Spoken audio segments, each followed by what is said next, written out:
Quater milliards d'années, quater milliards de cycles de naissance, de mort et de renaissance, de transformations si lentes quelles semblant immobiles, et portant si monumentals quelles ont fait en le monde que tu habites aujourd'hui.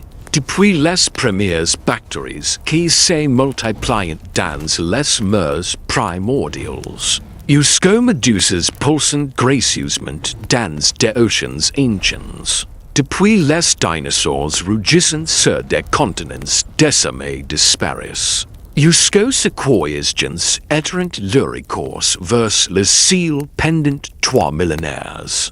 La vie est constamment expériment, innove, écho et recommence. Les baleines blues ont chant des mélodies capables de voyager sur des milliers de kilomètres sous l'eau, et des billions d'espèces ont surgi, prospèrent, puis disparu.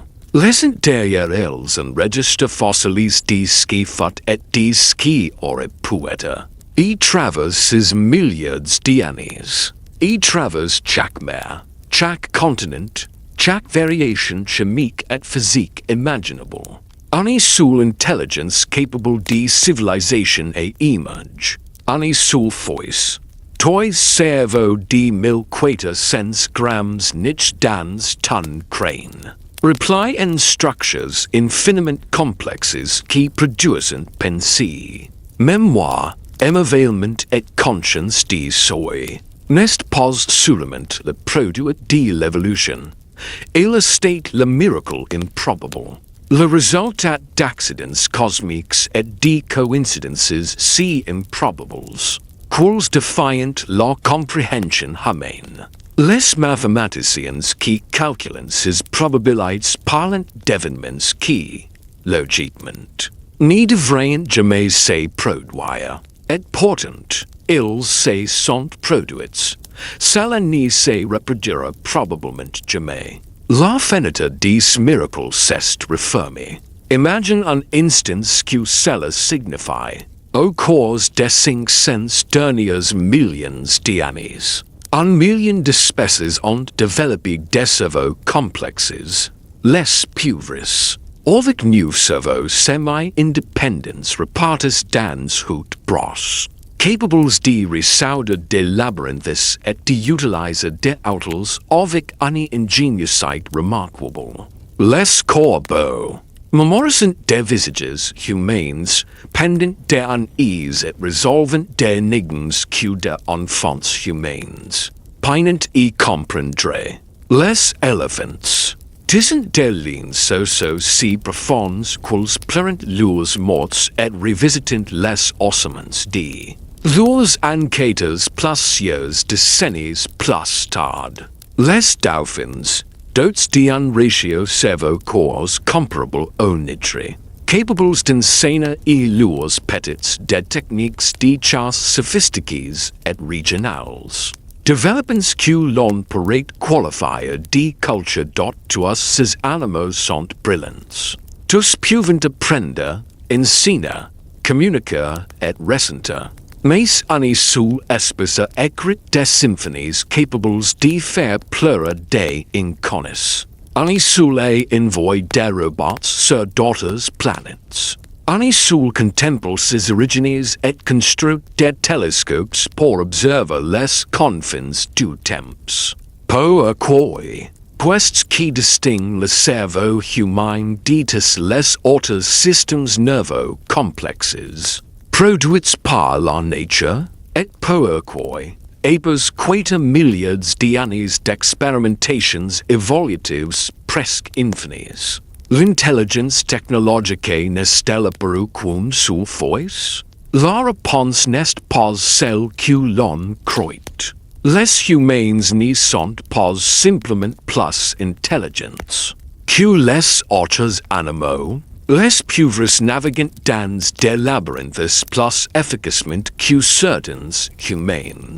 Les corbeaux se passent nos mémoires dans certaines tâches spécifiques.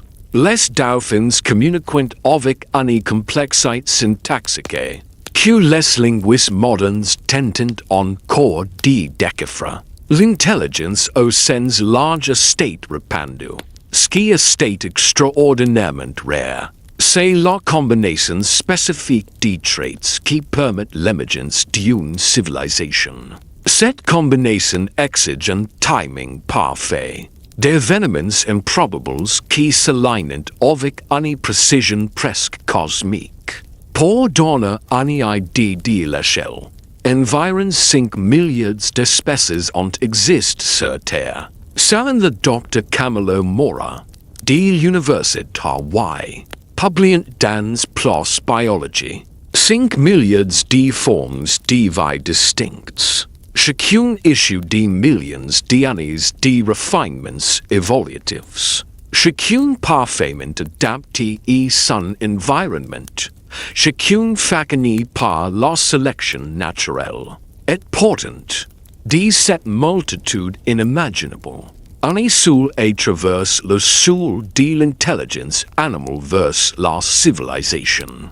Le ratio statistique est stupéfiant. 1 sur 5 milliards. Ce n'est pas comparable à gagner à la loterie.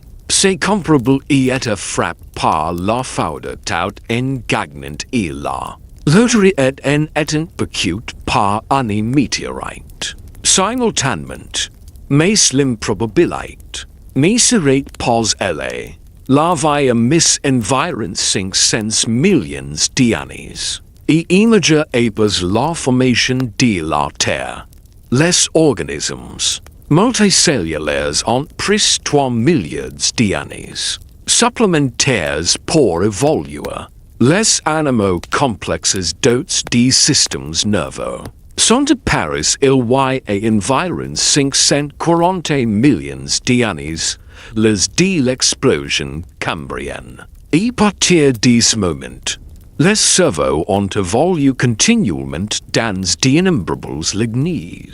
Des millions d'espèces avec des systèmes neuronaux sophistiques. Des millions de chances pour que l'intelligence devienne quelque chose de plus. Pourtant, pendant 540 millions d'années, et traverse les extinctions massives, les périodes glaciaires et les périodes de serre, et traverse lesser et la chute des trilobites, ammonites, dinosaures et tigres et dents de sabre. La nature n'a jamais produit une autre espèce capable de résoudre des équations. De cultiver des champs ou de se demander pourquoi les étoiles existent. Les ont évolué indépendamment au moins 40 fois, le volume 4 fois, l'écolocation 6 fois, des solutions convergentes et des problèmes spécifiques.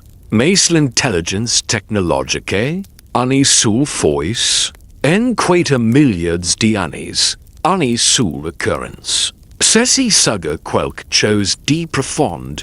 L'intelligence humaine n'est pas inévitable. Elle est l'exception ultime. Le produit d'un chemin extraordinairement étroit et improbable. Si l'histoire de la Terre se répète, la probabilité que quelque chose de semblable à la civilisation humaine apparaisse reste pratiquement nulle.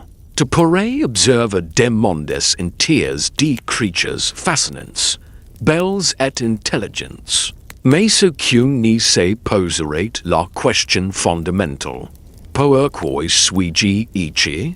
Aucune ne ressentirait la vertu de la conscience face à sa propre mortalité. Aucune ne créerait la musique, l'art et les mathématiques pour transcender la simple survie.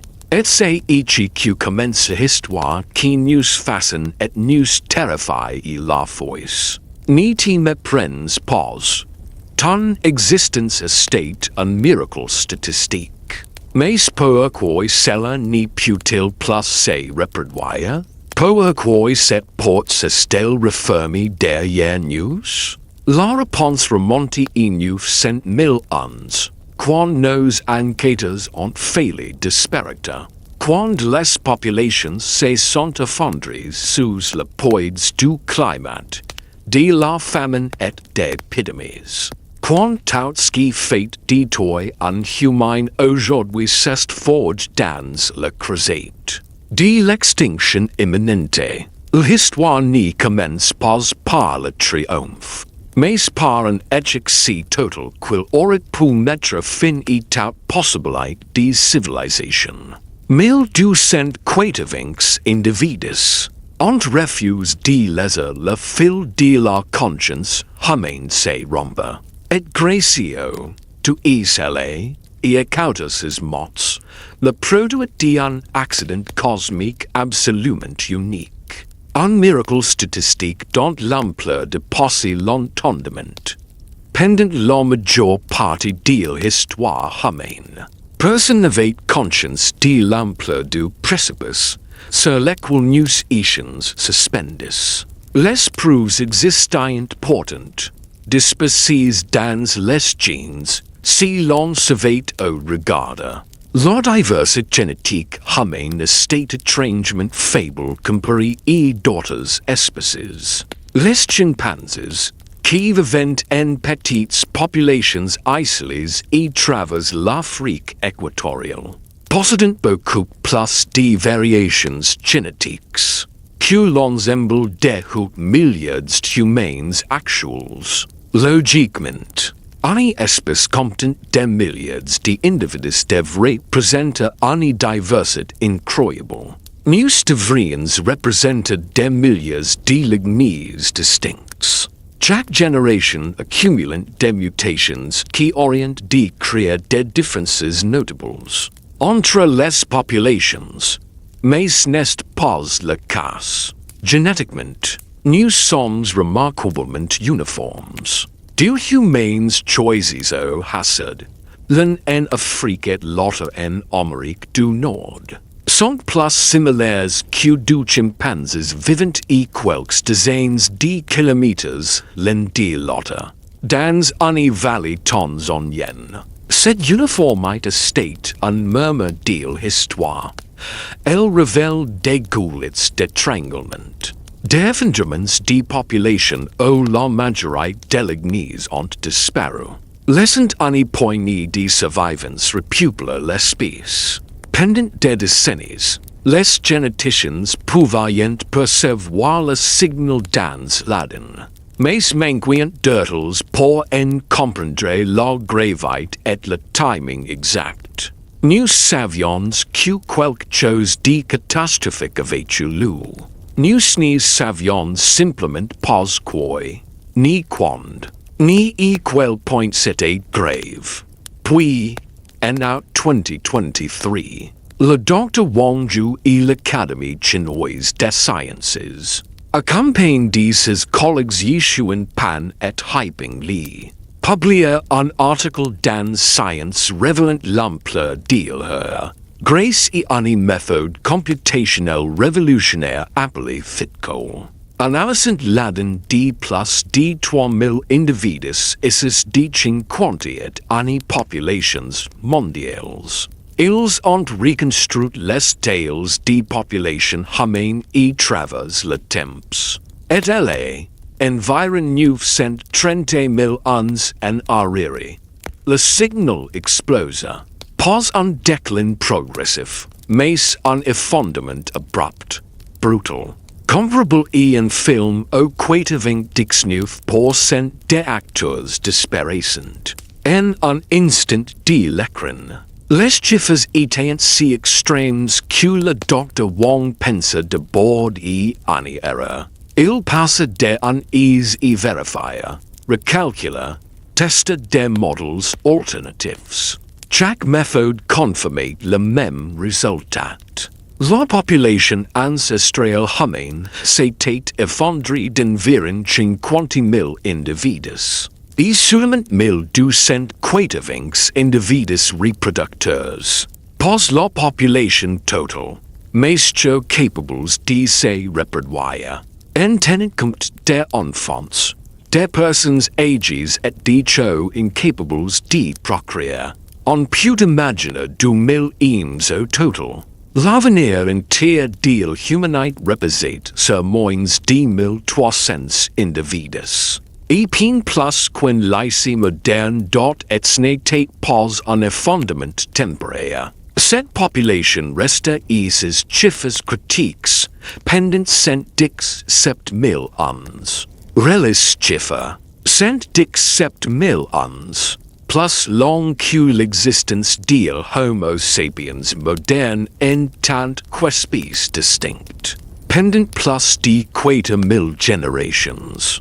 Enquêteurs ont survécu dans de nombreux considérés par les biologistes comme gravement menacés. Pour mettre en perspective, quand les éléphants d'Afrique tombent sous 15 000 individus, les organisations de conservation déclenchent l'alarme. Quand les rhinocéros noirs n'y comptent plus que 2500 individus. Les experts prédisent une extinction imminente. Les humains, ont survécu 1280 reproducteurs pendant plus longtemps que beaucoup d'espèces n'existantes. Le drive wong resume. Le fondement de la population fut si sévère qu'il crée un goulet d'étranglement génétique plus étroit que tout autre événement. Desservi de mammifères connus. Nos enquêteurs ont perdu environ 90,8%. 7% de leur diversité génétique. Les signatures moléculaires de ces 117 000 ans persistent dans notre ADN moderne. Et fécondent encore que nous sommes aujourd'hui. Imagine cela. Tu fais partie d'un petit groupe de 30 ou 40 humains primitifs. Les parlent sang et la nécessité de survivre. Ton espèce n'a pas encore de nom. Les scientifiques ultérieurs assigneront des étiquettes. Homo erectus, Homo heidelbergensis. Mais ces mots n'y signifient rien elles que de te bats chaque jour pour trouver de l'eau. Et de la nurture. Ton monde se fonde non pas dans un cataclysme soudain. Mais y traverse un lent déclin environnemental qui s'étend sur des générations. Les forats aux parents et grands-parents chassaillent. Où le mil et les racines étant abondance, se transforment en Bruxelles. Ces Bruxelles se disjuntent. Laissant place en terre craquelée s'étendant jusqu'à des horizons étincelants de mirages. Promettant de l'eau mais n'y livrant que du ciel vide. Les rivières fiables deviennent des ruisseaux saisonniers, puis disparaissent. Laissant derrière elles des lits de pierres blanchies par le soleil et les restes des animaux, qui n'ont pas survécu. Les lumens deviennent hostiles. Des bilins de poussière dansant sur les plaines, piquant la peau et les yeux. Les rares pluies tombent comme des tempêtes violentes qui creusent la terre, mais n'y restreint jamais durablement l'abondance. C'est la transition du Pléistocène inférieur moyen, des cycles glaciers imprévisibles, remplaçant les rythmes climatiques réguliers. Les calottes polaires massives pigent tant d'eau, que les niveaux des mers chutent des centaines de pieds. La Méditerranée se sèche presque totalement. Des ponts terrestres reliant l'Afrique et l'Eurasie. Mais n'est pas la glace qui menace enquêteurs. C'est la manière dont elle perturbe le climat africain. Les moussons s'affaiblissent. Les pluies deviennent erratiques. Les forats qui soutenaient des mammifères depuis des ans se transforment en prairies, puis en Bruxelles, puis en désert. Les archives fossiles de la période révèlent une extinction massive de grandes espèces, de mammifères africains, et les humains, dépendants de la chasse. Se trouvant face et unqua brutal, sedapter ou disparicter. La plupart echoant. Les sites continuellement occupes, pendant des centaines de milliers d'années sont abandonnés. Ni laissant aucune trace, mais quelque part, en Afrique, un groupe survit. 1280 reproducteurs qui ont trouvé que les otters ont manqué. Peut-être une vallée microclimatique, une rivière souterraine, un champ de montagnes captant des pluies. Peu importe l'endroit exact, ils ont survécu, et pendant 117 000 ans. Ces humains ont forgé le fil fragile qui allait devenir la civilisation. Pendant ces millénaires de s'espère, quelque chose d'extraordinaire commence à se produire. Quand les populations humaines s'effondrent et de nombreux aussi extrêmes, que 1280 individus. L'évolution n'y suit plus les lois classiques que nous observons dans les grandes populations. Dans ces dernières, les mutations bénéfiques se propagent lentement, et les mutations défavorables persistent, noyées dans la vaste diversité génétique. Mais dans une population réduite à un milliard d'individus. Chaque variation génétique devient immédiatement critique. Un avantage peut se diffuser en quelques générations. Un inconvénient peut disparaître tout aussi vite. La pression est absolue. Chaque trait, chaque aptitude cognitive est mais il éprouve au quotidien. Pendant 117 000 ans, les enquêteurs disent les humains actuels ont été plongés dans cette forge infernale. Imagine ces hommes et femmes, leurs groupes réduits et quelques dizaines d'individus, dépendant les uns des autres pour chaque sortir, chaque chasse, chaque nourriture comestible, chaque geste, chaque décision pouvait déterminer la survie ou la mort du groupe. La sélection naturelle n'y se fait plus à l'échelle géologique, mais à l'échelle quotidienne, quasi instantanée. Les preuves archéologiques et génétiques révèlent l'impact de cette pression extrême. La taille du cerveau a augmenté de manière spectaculaire pendant, et immédiatement après la goulette d'étranglement. Les crânes fossiles antérieurs et 900 000 ans montrent un volume crânien moyen de environ 1100 cm3, tandis que les spécimens datent d'après 600 000 ans, atteignent 1200 cm3. Cette augmentation rapide de 20% sur 300 000 ans constitue l'un des changements évolutifs les plus extraordinaires de l'histoire des hominins. Pour comparaison, la taille du cerveau humain a bien changé depuis l'émergence de Homo sapiens moderne. Selon le Dr. Philip Reitmeier, cela reflète une pression de sélection sans précédent. Une accélération du processus évolutif dicté par la survie dans des conditions extrêmes. Mais la taille n'est pas tout.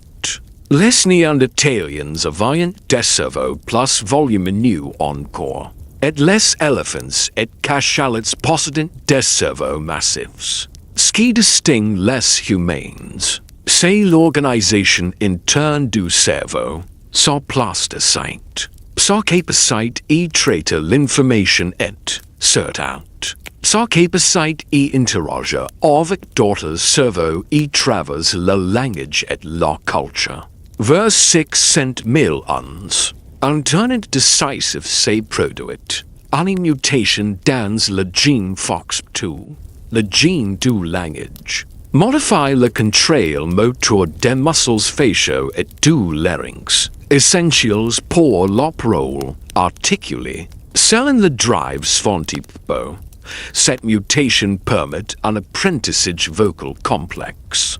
Une compétence unique qui transforme radicalement la communication.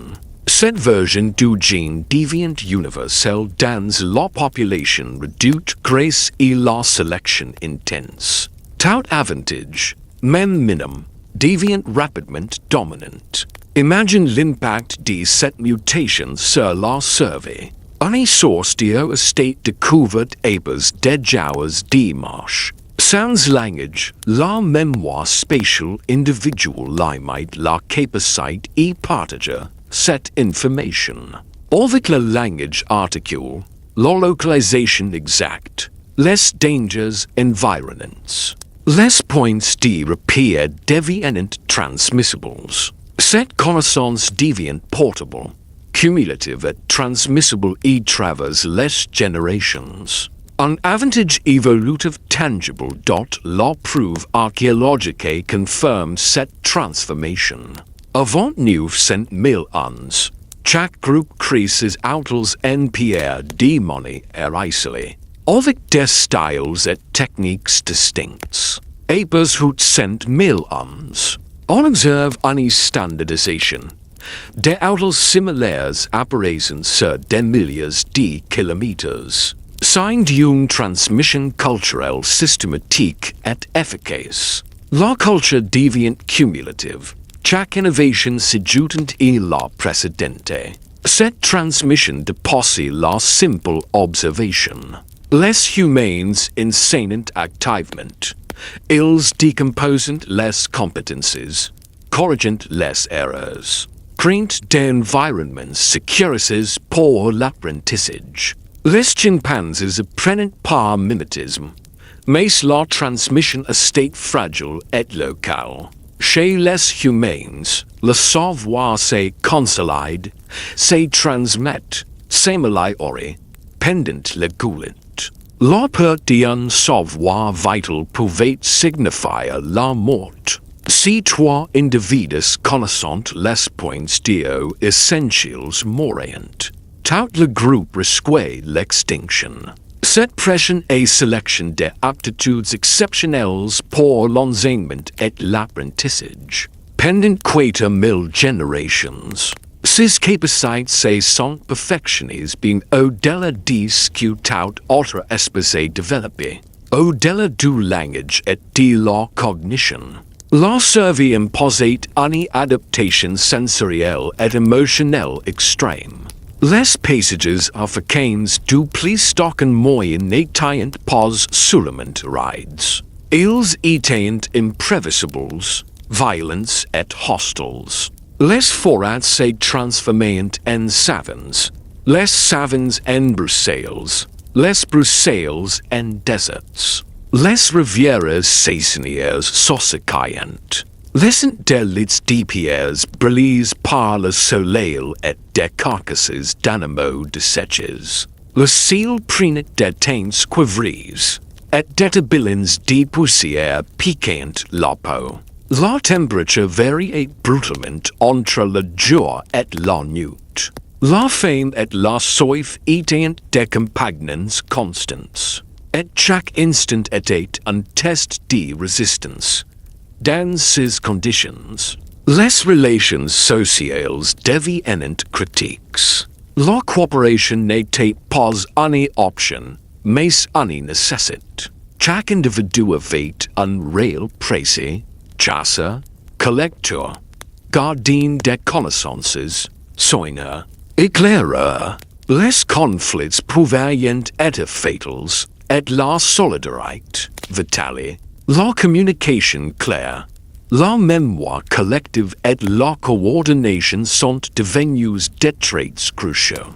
Les groupes qui étudient et enseignent et transmettent leurs connaissances dispersent, effacés par le climat, les prédateurs et la famine. Cette pression est également excelle la créativité technologique. Les autres NPR ne sont plus de simples objets fonctionnels. Ils deviennent des extensions de la cognition. Chaque taille, chaque coupe, chaque forme state optimisée pour la survie. La répétition, la standardisation et la transmission intergénérationnelle créent les premiers réseaux culturels. Les innovations n'y sont plus locales. Elles se propagent, se partagent et se perfectionnent. La culture cumulative not dans le chaos du goulet, préparant le terrain pour la civilisation. Mais il reste un dernier élément, l'énergie. Les cerveaux humains sont gourmands en énergie. Pour maintenir leur développement rapide, il fallait plus que la chasse et la cueillette. La révolution de la cuisine libère des calories, augmenter l'absorption nutritionnelle et permet au cerveau une expansion. De se développer pleinement. Cette transformation alimentaire est une extension directe de la révolution cognitive. Elle nourrit les cerveaux, sachant la transmission culturelle et consolide la survie de l'espèce. La pression environnementale extrême également favorise le développement de capacités émotionnelles et sociales inédites. L'empathie, la gestion des conflits, la planification collective et la mémoire sociale deviennent critiques pour la survie. Chaque individu survivant porte en lui le savoir de ce qui fonctionne, de ce qui écho, de ce qui est et de ce qui tue. Cette conscience collective est la première base d'une intelligence distribuée. Une cognition sociale qui dépasse l'individu et devient un patrimoine du groupe. Pendant cette période, la créativité n'est plus un luxe mais une nécessité vitale.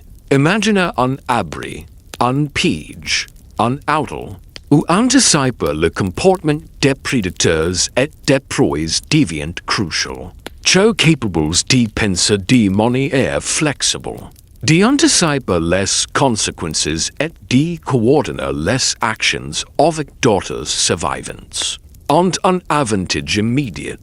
Le goulet d'étranglement agit comme un accélérateur évolutif. Confirmant des centaines de milliers d'années de sélection en un laboratoire de survie impitoyable. Chaque souffle, chaque innovation, chaque transmission de connaissances est un acte de résistance et de création. Chaque individu survivant porte en lui le futur de l'espèce entière. Est-ce que nous observons aujourd'hui? Notre langage, notre intelligence, notre culture est le produit direct de cette épreuve infernale. La révolution cognitive en enfer et prépare le terrain pour toutes les grandes inventions. Toutes les grandes ideas et tous les grands accomplissements qui allaient suivre. De l'agriculture et la musique, de l'écriture et la science, de la société organisée et la civilisation moderne. Les humains n'y survivent pas simplement. Ils deviennent des agents d'une intelligence collective naissante. La transmission culturelle, la mémoire collective et la cognition distribuée permettent au groupe de transcender les limites. Individuals, chaque décision, chaque découverte est un pas vers ce qui sera l'héritage de toute l'humanité. La cognition humaine, figée dans l'enfer du goulet d'étranglement, devient la première graine d'une civilisation dont est au fond. Ce qui distingue cette période des précédentes est la convergence unique de conditions extrêmes. Population réduite, pression environnementale intense, innovation technologique et transmission culturelle systématique. Aucun autre moment dans l'histoire de la vie sur Terre n'a combiné ces forces. De manière aussi radicale, c'est dans ce contexte que l'espèce humaine devient véritablement elle-même. Préparer et transformer son environnement. E créer des sociétés et y explorer des concepts abstraits tels que la morale, le futur et la conscience elle-même. L'intelligence seule n'y crée pas la civilisation. C'est peut-être la phrase la plus importante de toutes récits. Elles la s'imprègne un moment. L'intelligence seule n'y crée pas la civilisation. Les pauvres sont remarquablement intelligents, résolvant des énigmes complexes, utilisant des outils, démontrant des capacités d'apprentissage qui rivalisent avec de nombreux mammifères. Les corbeaux se souviennent des visages humains pendant des années, gardant rankin, enseignant leurs jeunes des techniques sophistiquées. Les éléphants pleurent leurs morts, mentionnant des relations sociales complexes, démontrant la conscience de soi dans les tests de miroir. Les dauphins utilisent la syntaxe dans leurs communications, transmettant des traditions culturelles et travers les générations. Couvrant de manière sagrante une compréhension authentique des états mentaux d'autrui, tis intelligence, tis capables, aucun n'a construit des villes ou invente l'agriculture ou crée le langage écrit. Pourquoi? La réponse réside dans la compréhension que l'unicite. Jamais ne découle pas d'une seule. Adaptation mais d'une combinaison absurdement improbable de traits qui sont apparus ensemble dans une espèce, dans une fenêtre temporelle étroite. Pense y cela comme un cadenas et combinaison avec 6 numéros. L'évolution essaie chaque numéro individuellement d'innombrables fois, et travers des millions d'espèces. Les yuant évolue indépendamment plus de 40 fois. Le volume 4 fois distincts. L'écolocation 6 fois. Sont des numéros uniques sur le cadenas.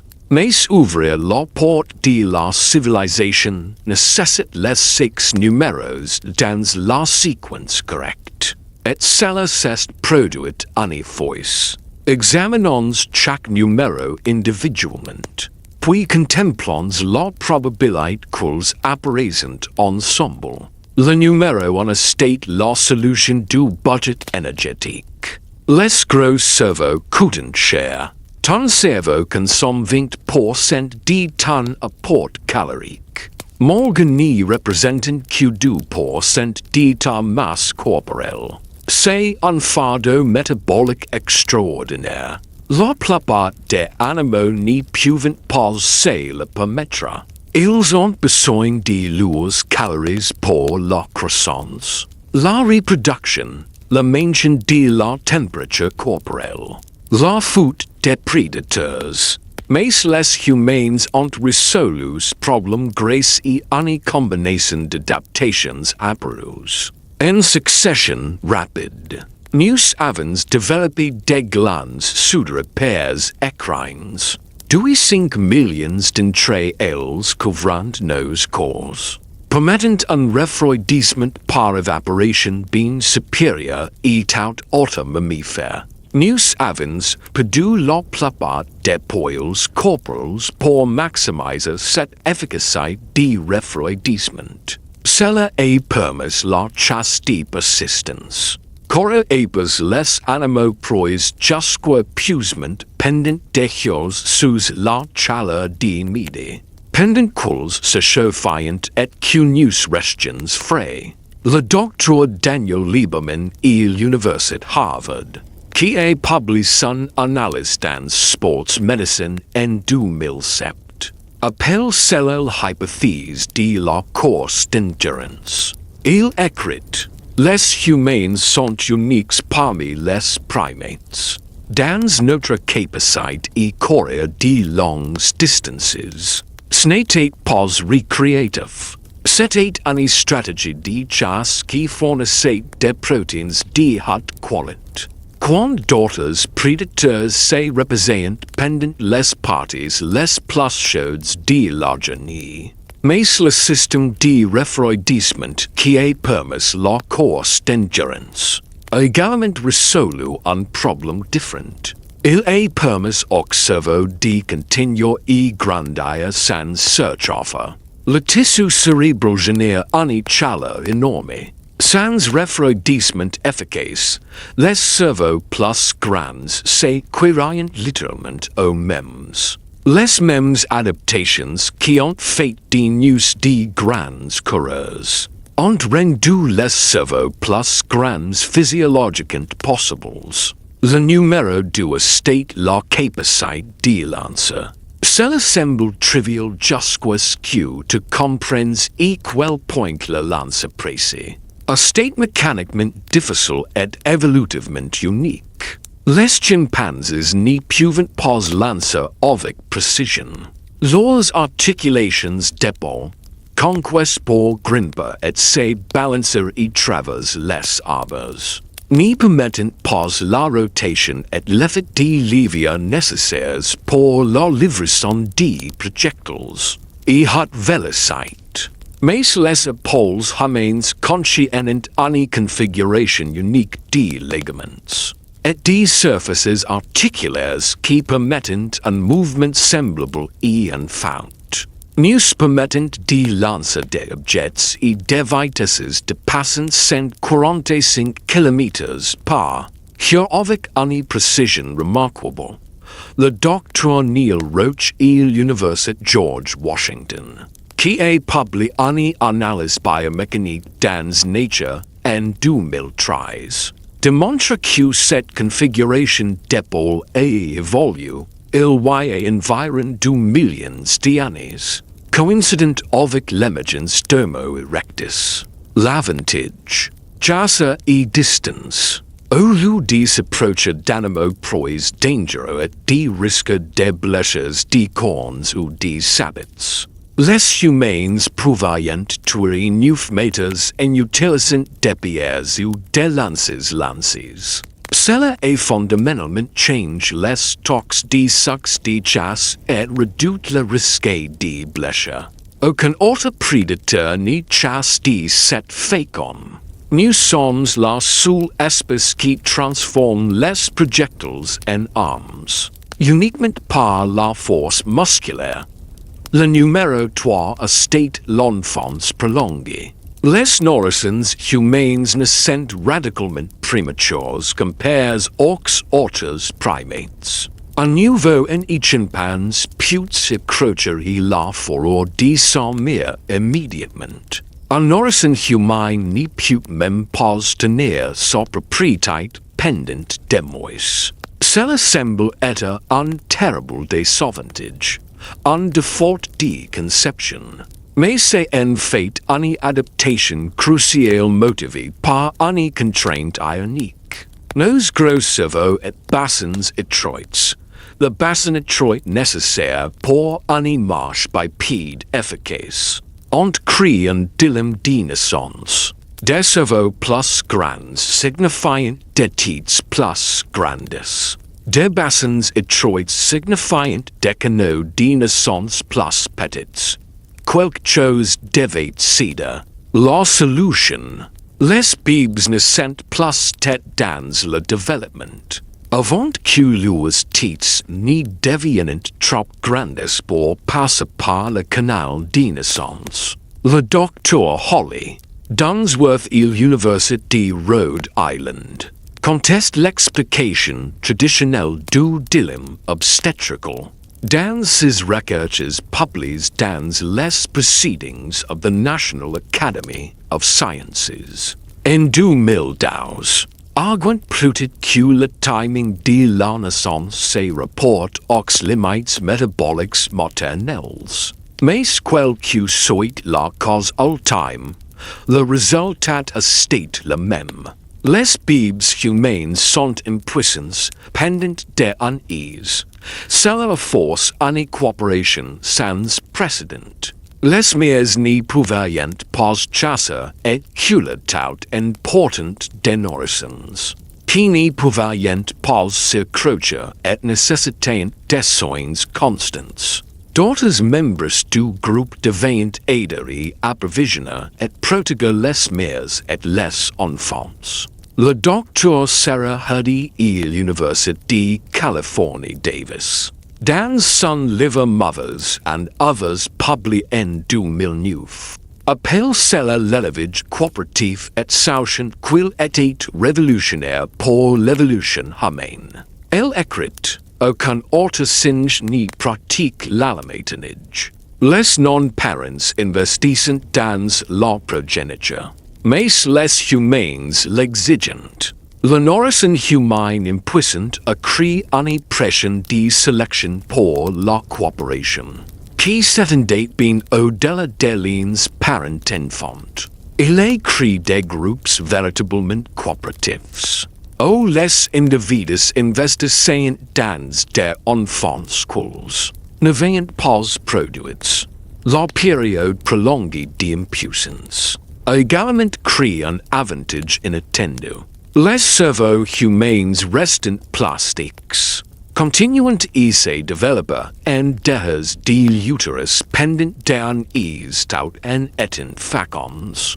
Par l'apprentissage culturel de manières impossibles si les bébés naissent plus avancés. Dans leur développement, ton cerveau forme encore des connexions neurales, s'organisant encore lui-même. Jusqu'à ce que tu sois bien dans la vingtaine. Cette plasticité prolongée permet aux cerveaux humains d'être sculptés par la culture, et l'expérience y un degré inégal dans toute autre espèce. Le numéro 4 state la capacité linguistique. Nous avons discuté du gène FOXP2. Mais le langage nécessite plus qu'une simple prédisposition génétique. Il nécessite une anatomie spécifique du conduit vocal. Les humains ont des larynx descendants. Des bocs vocales positionnés plus bas dans la gorge que les autres primates. Cela crée une espèce pharynge plus grande, permettant la production d'une gamme plus large de sons de voyelles. Le docteur Philip Lieberman à l'Université Brown, qui a publié son analyse dans Current Anthropology en 2007. Sachant que ce changement anatomique s'est produit progressivement, au cours du dernier demi-million d'années, le larynx descendant comporte un compromis dangereux. Il augmente le risque d'étouffement. Les humains sont les seuls mammifères qui ne peuvent pas respirer et avaler simultanément. Nous rendant beaucoup plus susceptibles d'aspirer de la nourriture et de mourir. Pourtant, ces avantages mortels envalent la peine parce que les avantages de communication étaient si énormes. Le langage complexe permet non seulement de partager des informations sur les circonstances présentes, mais de discuter de choses absentes, de scénarios hypothétiques, d'événements passés, de possibilités futures. C'est le déplacement, parle de choses non immédiatement présentes, et c'est uniquement développé dans le langage humain. Numéro 5. La cuisine. Les aliments sont difficiles à digérer. La chaleur prodigue protéines et amidons, rendant les nutriments beaucoup plus accessibles. Grâce à cela, notre cerveau est plus croqué de 60%. Numéro 6. L'échelle sociale. Les primates sont limités par le nombre de Dunbar, 50 et 150 individus. Les humains ont dépassé cette limite, développant une coopération au-delà du possible. 6 adaptations improbables réunies, chacune utile, mais aucune seule n'y crée la civilisation. Discutons des mathématiques réelles, pas de spéculation philosophique, mais die Probabilität door. Quelles sont les chances que l'intelligence technologique et évolue sur Terre? Pourrait-elle se reproduire ici et nouveau? Et y travers l'univers observable? Quelle est la probabilité que d'autres civilisations aient navigué le même chemin? Impossiblement étroit qui a créé l'humanité? Les chiffres sont glaçants. Ils suggèrent que nous n'y sommes pas simplement rares. Nous pourrions être totalement seuls. Et si nous sommes seuls maintenant, nous le resterons probablement aussi longtemps que la vie complexe existera n'importe où. Le docteur Anders Sandberg et l'Institut pour le futur de l'humanité d'Oxford. Oxcites Derek Drexler et Toby Ord. A public des recherches révolutionnaires en 2018 dans les proceedings of the Royal Society. Leur article, Dissolving the Fermi Paradox, aborde cette question avec précision mathématique. Ils ont commencé avec l'équation de Drake. Cette formule célèbre estime les civilisations technologiques dans notre galaxie. L'équation multiplie plusieurs probabilités. Taux de formation stellaire, fréquence planétaire, zones habitables, émergence de vie, développement de intelligence, avancement technologique et longue vie de civilisation. Pendant des décennies, des scientifiques optimistes ont inséré des probabilités élevées et conclu que les galaxies forment des civilisations. Carl Sagan estimate des millions d'espèces technologiques dans la Voie lactée seule.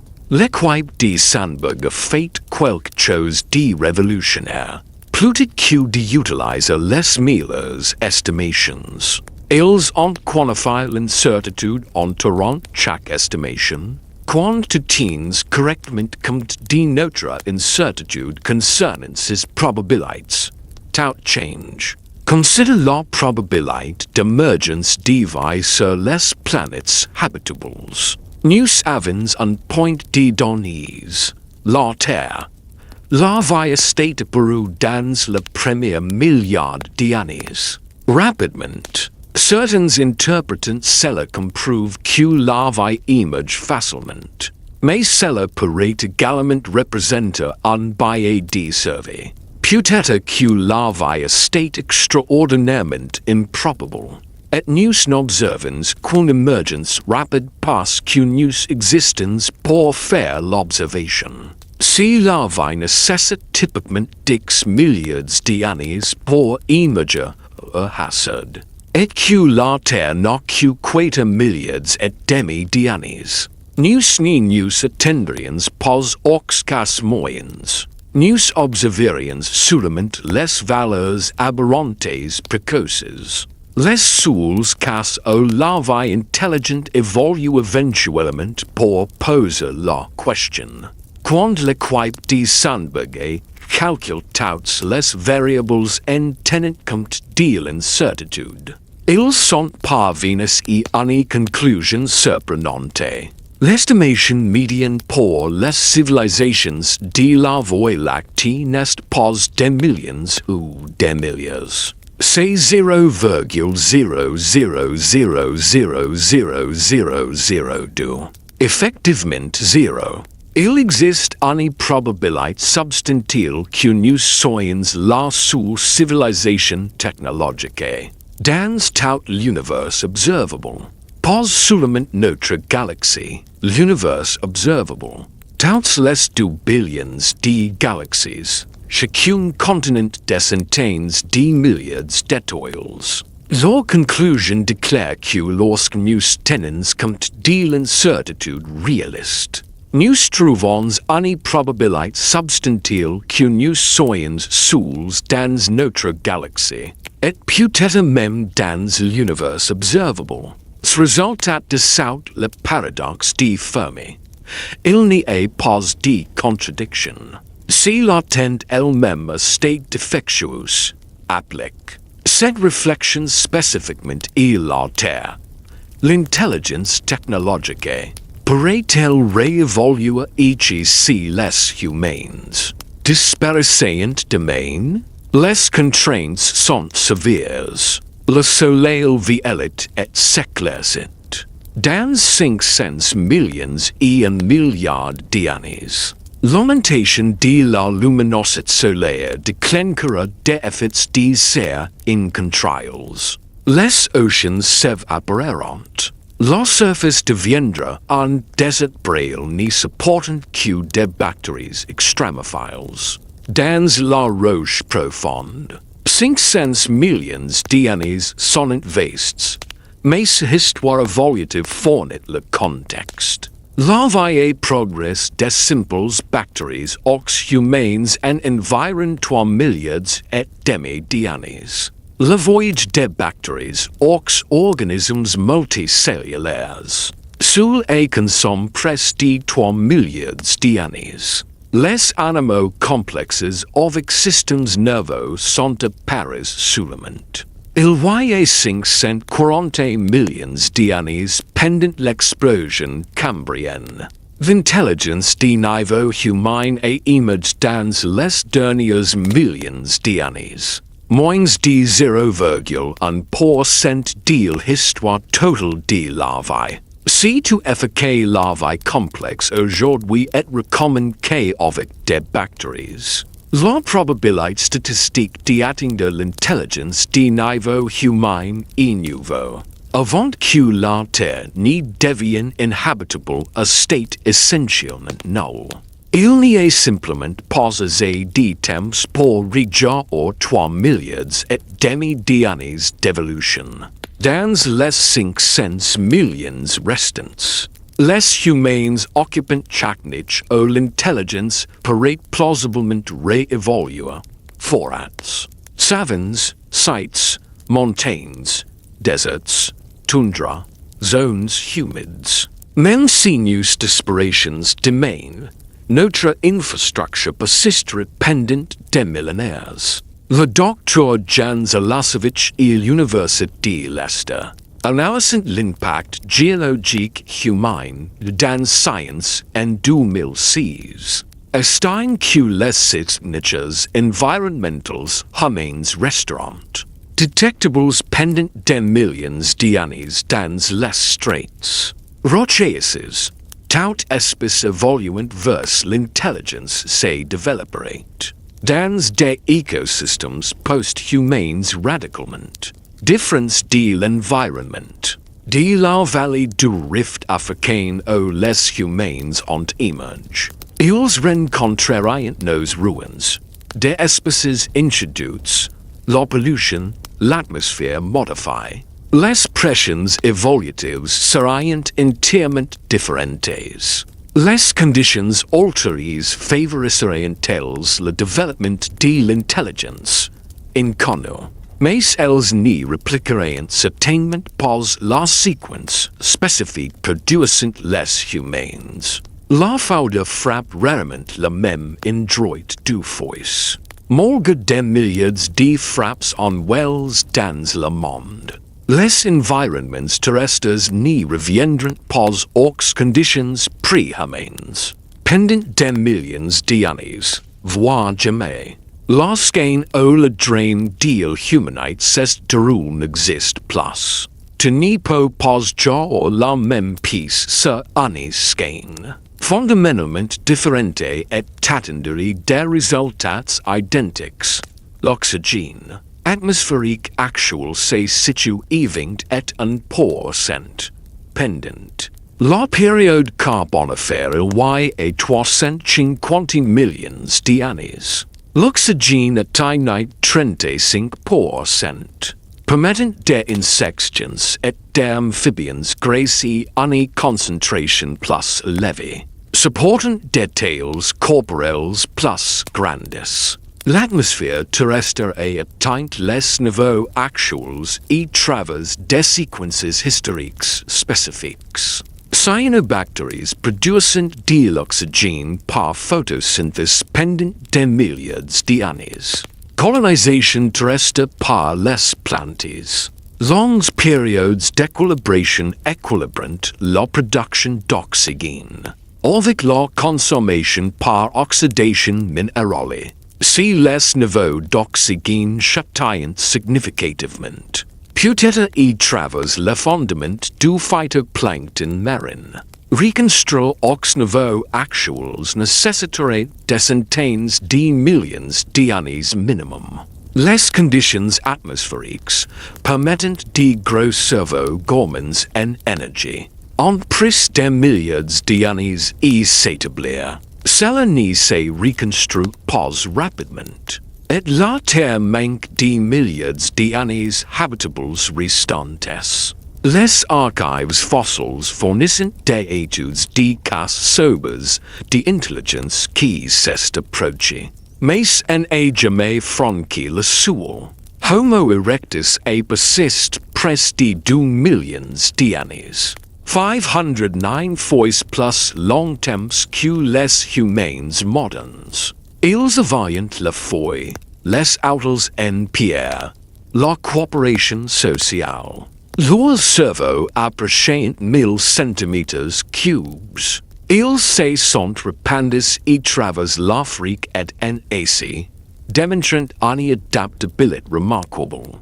Pourtant, pendant 2 millions d'années, leur technologie a épine change. Les mêmes conceptions basiques d'urtles en pierre. On persiste y travers des centaines de milliers de générations. Ils n'ont jamais développé l'agriculture, créé d'art to invent l'écriture. Ils y environ 100 000 ans. Ils se sont éteints. 2 millions d'années de sacs évolutifs.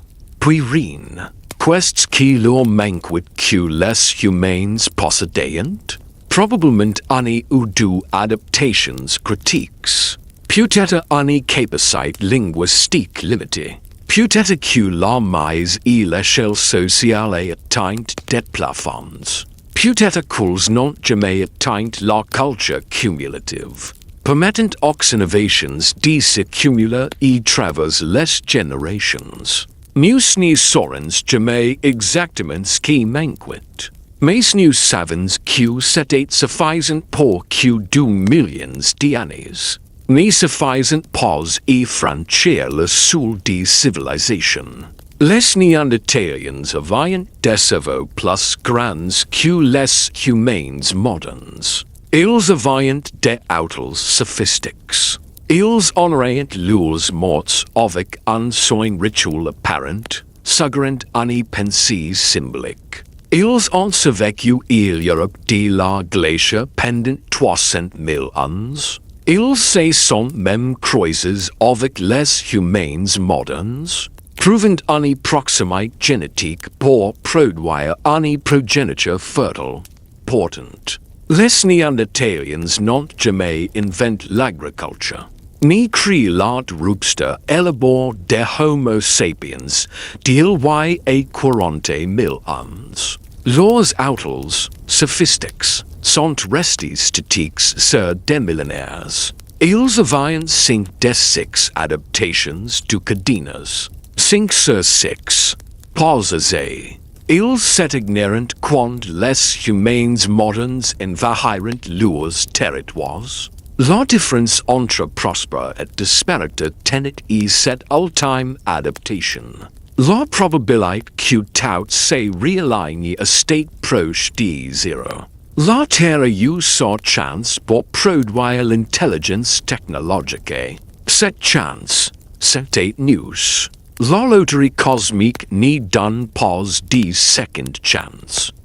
La force entre être intelligent et bâtir des civilisations estate immense. Being plus large que la plupart des gens imaginent. Il est facile de supposer qu'une intelligence suffisante conduit automatiquement à la technologie. Que des créatures intelligentes découvriraient inévitablement l'agriculture. Et l'écriture si elles disposaient de suffisamment de temps. Pourtant, les faits suggèrent le contraire. L'intelligence a state relativement repandu dans la nature. La civilisation technologique, elle, n'y reste pas, et comprendre pourquoi certaines espèces intelligence restant toujours pré-technologiques révèlent exactement pourquoi l'évolution humaine fait un accident si improbable. Examinons les espèces non humaines les plus intelligence encore vivantes et demandants pourquoi, malgré des millions d'années d'opportunités évolutives, aucune n'a développé quoi que soit ressemblant à la civilisation humaine. Quelles barrières ont-elles rencontrées? Quelles adaptations leur manquent? Et leur incapacité à franchir sous nous renseigne-t-elle sur la difficulté? Et la contingence des passages? Les dauphins et leurs parents cétacés possédant des cerveaux comparables en complexité. Echo des primates. Le cerveau du grand dauphin pèse environ 1600 grammes, plus lourd que la moyenne humaine de 1350 grammes. Les cerveaux des dauphins présentent un pliage complexe, une densité neuronale élevée, et des zones spécialisées suggérant un traitement d'information sophistiqué. Ils manifestent la conscience de soi dans les tests du miroir. Ils utilisent des sifflements uniques, fonctionnant comme des noms individuels. Ils enseignent à leurs jeunes des techniques de chasse variantes selon les populations. Preuve d'une véritable culture. Les meilleurs dauphins dans la baie d'Araquins en Australie portant des morceaux de ponche sur leurs rosters pour se protéger de la fouille du fond marin. Ce comportement de pongage a state transmis de mère en fil. Génération après génération, comme une tradition apprise. Le Dr. Laurie Marino, du Camella Center for Animal Advocacy, qui a étudié la cognition des dauphins pendant des décennies et publié une analyse complète. Dans le Journal of Comparative Neurology en 2004, écrit que les dauphins possédent les marqueurs cognitifs associés à l'intelligence supérieure. Raisonnement abstrait, conscience de soi, théorie de l'esprit, apprentissage vocal, transmission culturelle en termes de capacité cognitive brute. Ils pourraient être nos égaux intellectuels. Pourtant, ils n'y développeront jamais de technologie telle que nous la connaissons. Pourquoi? La réponse réside dans l'incarnation physique. Les dauphins n'ont pas de mains. Ils vivent dans un environnement où la fouille est state impossible. Leur conduite la chaleur trop efficacement pour que la combustion soit maintenue. Sans fouille, il n'y a ni cuisine, ni métallurgie, ni possibilité de transformer les matériaux par chaleur contrôlée. Sans mains, il n'y a pas de manipulation fine, ni création d'outils au-delà de simples instruments. Les dauphins utilisent parfois des objets comme outils, mais ils n'y peuvent ni créer ni manipuler avec la précision des mains humaines. Le Dr. Marino appelle cela l'hypothèse de contrainte d'incarnation. L'intelligence existe, mais n'a aucun moyen de s'exprimer technologiquement.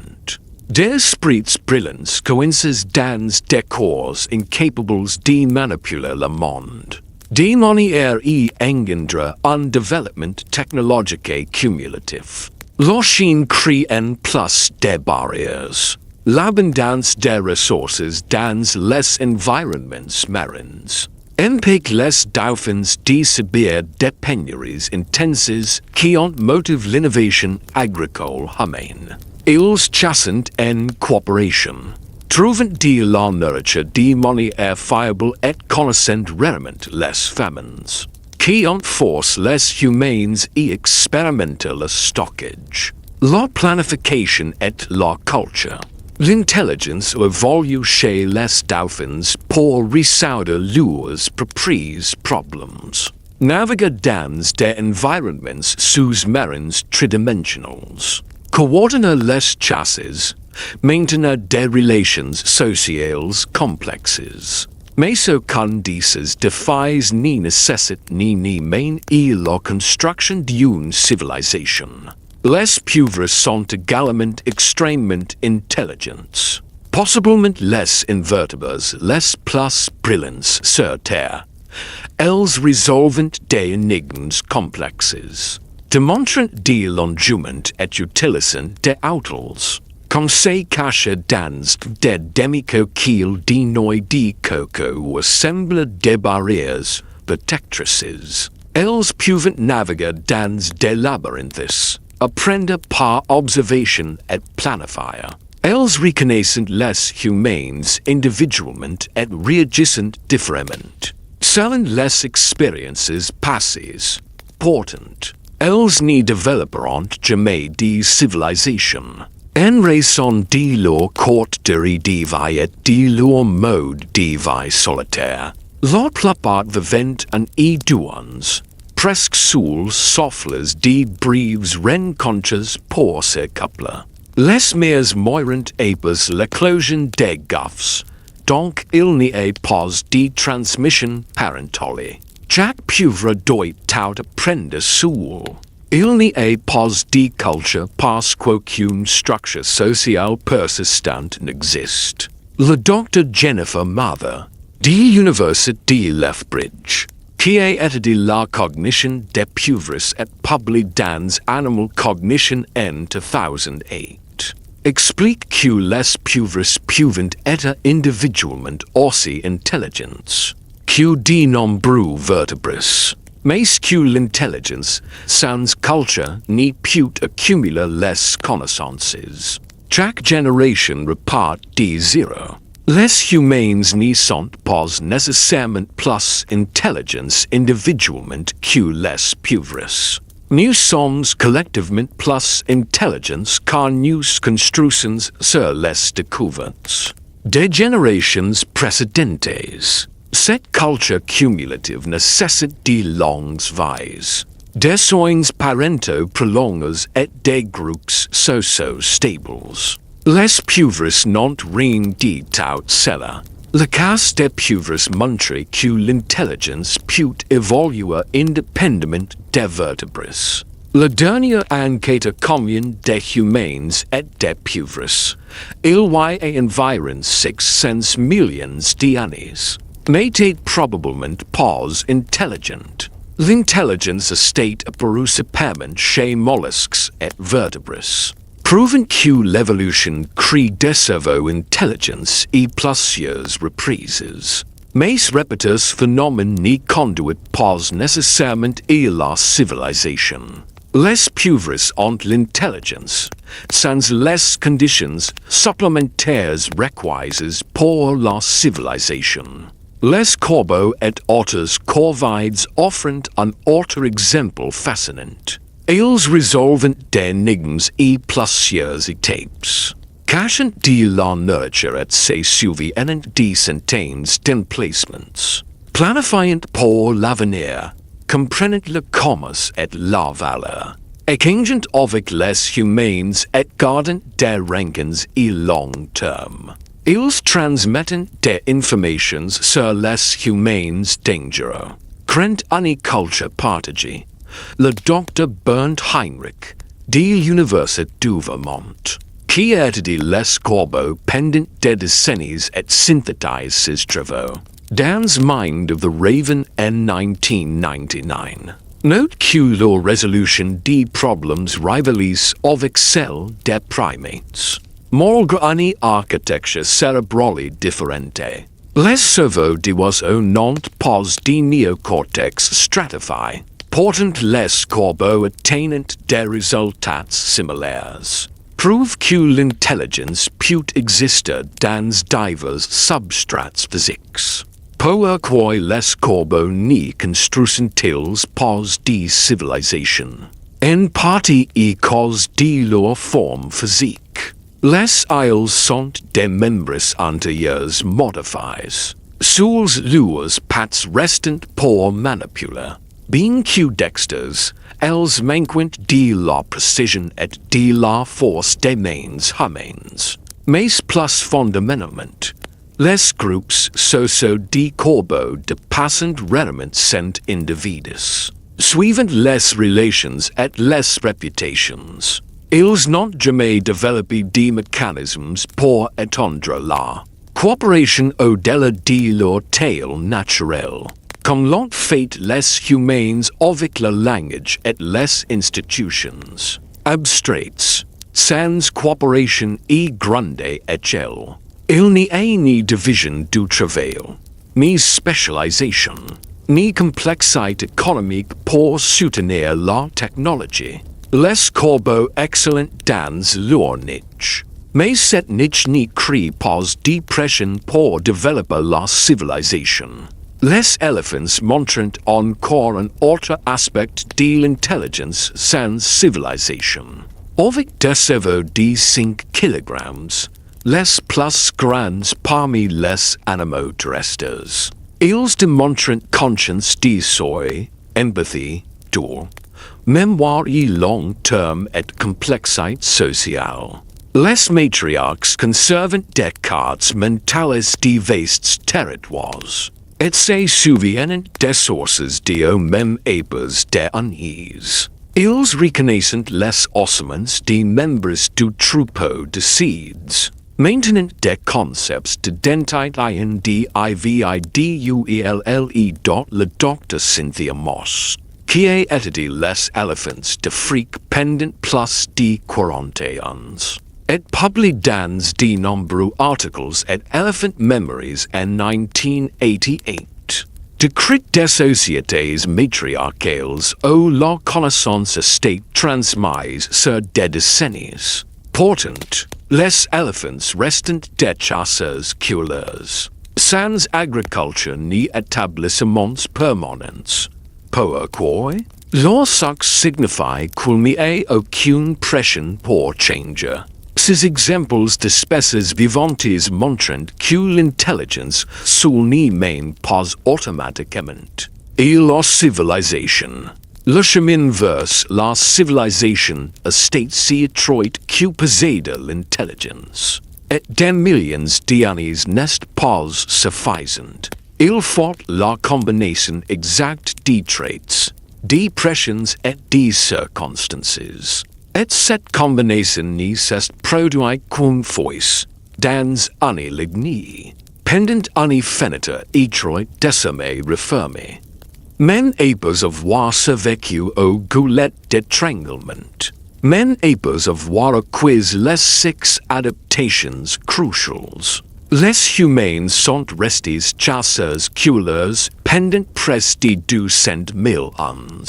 Homo sapiens, en tant qu'espèce distincte, apparaît-il y environ 300 000 ans dans les fossiles de Jebel Irhoud au Maroc.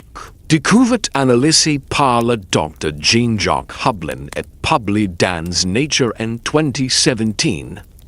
Et pourtant, l'agriculture, la véritable matrice de la civilisation, n'apparaît quarter de 10,000 of J.C. une force de presque 290,000 ans. Pourquoi cette attente absolue?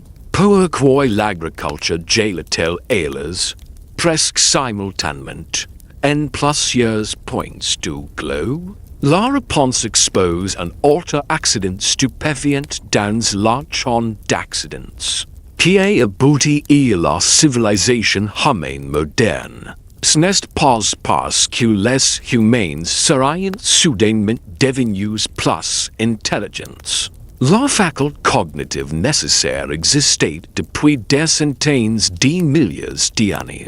Ce qui fait de faute, furent les conditions environnementales propices, des conditions rares, précises et brèves. Els emergerent e la favor de virages climatiques pu probables dot ilya approximately 15,000 uns. La terre sortie du dernier maximum glacier. Un monde plus froid, plus rude. Avec d'immenses calottes de glace et de nouveaux marins bases de approximately 90 meters. Le climat n'était pas seulement glacial. Il était instable, basculant rapidement entre états opposés. Puis, approximately 14,700 ans avant notre ère, servant un réchauffement rapide le belling alide qui offrait près de 2000 ans de relative douceur et stabilité. Puis, brutalement, approximately 12,800 ans of J.C. Le refroidissement du dryas recent plongeait le monde dans un quasi-hiver de approximately 1 to 100 ans. Enfin, approximately 11,600 ans of J.C. La temperature bonded e nouveau, le holocane communicate, apportant une stabilité inédite. Spatialement climatique fut un cataclysme pour des populations de chasseurs-cueilleurs, devenues plus sédentaires pendant la phase chaude. Le docteur Overbios of Harvard montrait que, dans le Levant, les communautés s'étaient densifiées, bâtissant des structures permanentes et dépendantes de céréales sauvages abondantes. Puis le Freud retracit ses ressources. La mégafaune s'effondre ou migra. Les stratégies ancestrales cessèrent d'être fiables. Face ce naufrage écologique, certains groupes feront l'impensable. Ils commencèrent cima. Ils soignèrent et protégèrent les plantes, non parce que c'était optimal, mais parce que c'était nécessaire. Ils expérimenteront la production alimentaire par désespoir, et ces expériences, parfois, fonctionnèrent. L'ironie estate cruel, l'agriculture, sur le plan individuel, réduisit souvent la santé et la stature humaines. Les premiers agriculteurs s'effraient de moins bonne nutrition. De dense plus attaques et d'un fardeau sanitaire plus lourd. Que leurs enquêteurs chasseurs-cueilleurs. Mais elles offrent quelque chose d'essentiel durant des crises climatiques. La prévisibilité. Elle où les ressources sauvages deviennent hérétiques. La récolte cultivée. Plus exigente en travail. Fournissait des rendements fiables.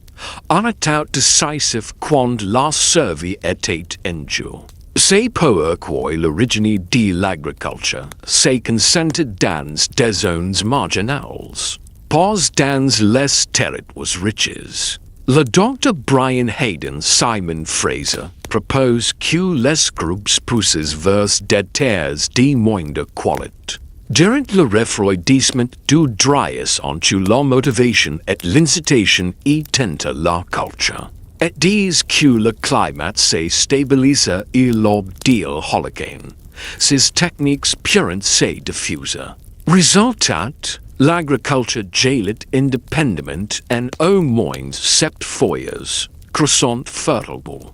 Orge, moutons, valleys chinoises du John et du Yanks millet. Riz, Mesoamérique maïs, haricots, courges, and les pommes de terre, quinoa, lamas, Afrique subsaharienne sorgho, igname, riz africaine, Nouvelle-Guinée bananes, taro, et estate de l'Amérique du Nord tournesols, courges. Beaucoup de ces émergences se regroupent autour de 9 to 10 ans of J.C. Immédiatement après la crise du dryas, une synchronicité frappante, sans contact cultural entre ses pupils. Autre conséquence, ces révolutions économiques laisseront des traces génétiques. La transition vers l'agriculture impose de nouvelles pressions de sélection. Et le humain répondit vite, en quelques millénaires. Exemple emblématique, la tolérance au lactose. Vers approximately 7,500 ans of J.C. en Europe du Nord. Une mutation permettant la persistance de la lactase chez l'adult se propage rapidement. Parmi les populations diverses, offrant un gain nutritionnel majeur. Le Dr Mark Thomas UCLA cartographie sur diffusion et traversée des anciens et populations modernes. Résultat, aujourd'hui, une grande partie des descendants de l'Europe du Nord dégrant le lait et l'âge adulte. Un gène qui n'existait pas il y a 8,000 ans. Autre révélation c'est 60. Certaines adaptations humaines modernes proviennent d'hybridation avec des humains archaïques. Les Tibétains, par exemple, possédant des variantes du gène EPAS1 qui régulent l'hémoglobine et permettent de vivre haute altitude sans les dangers d'une hyperproduction de globules rouges. Le Dr Rasmus Nielsen UC Berkeley a montré que ces variantes viennent des Denisoviens. Un héritage génétique d'une autre espèce humaine. Acquis y approximately 50,000 ans et fortement sélection sur le plateau tibétain. Nos cellules portent donc des fantômes d'espèces éteintes. Autres hérits pour affronter des environnements extrêmes. Mais la révolution agricole n'a pas eu que bénéfices adaptatifs. Les archives fossiles racontent la réalité brute. Il y a 15,000 ans. Les hommes mesuraient en moyenne approximately 175 meters. 5,000 ans plus tard, la taille moyenne avait chuté d'environ 10 centimeters. Les sociétés agricoles augmenteront la densité démographique et la production calorique. Mais elles réduiseront la diversité alimentaire et aggraveront souvent la santé individuelle. Enfin, note ceci, toute l'explosion d'innovation de ces 10,000 ans s'est produite. Pendant une phénomène climatique exceptionnellement stable, le Holocène. Cette stabilité fut probablement rare dans l'histoire profonde de la planète. La révolution agricole, et par extension la civilisation, s'appuieront sur un contexte climatique qui, en termes géologiques, n'y dura qu'un instant. C'est un miracle conditionnel, une coïncidence de circonstances, de pressions et d'innovations, qui transforma d'experimentations locales en trajectoire globale. Sans cette combinaison étroite d'événements, la civilisation humaine telle que nous la connaissons aurait pu ni jamais émerger. Nous sommes arrivés au cœur de l'intrigue, et la question que chaque esprit curieux finit par se poser. Pourquoi cela ne peut-il jamais se reproduire? Pourquoi l'évolution humaine? Cette aventure extraordinaire qui a conduit à la civilisation technologique. Est-elle un événement unique? Un miracle improbable? Un accident cosmique qui ne se répétera jamais? La réponse réside dans la convergence des probabilités, des contingences et des contraintes physiques et biologiques qui ont fait notre existence. Les mathématiques sont sans appel. La probabilité qu'une autre espèce sur Terre suive le même chemin est pratiquement zéro. Pas un zéro métaphorique, un zéro tangible, calculable, lorsque l'on prend en compte l'ensemble des conditions nécessaires. Ce qui s'est produit une fois en quelques milliards d'années de vie sur Terre. Est décimé un événement irréplicable, Le premier obstacle a state le temps.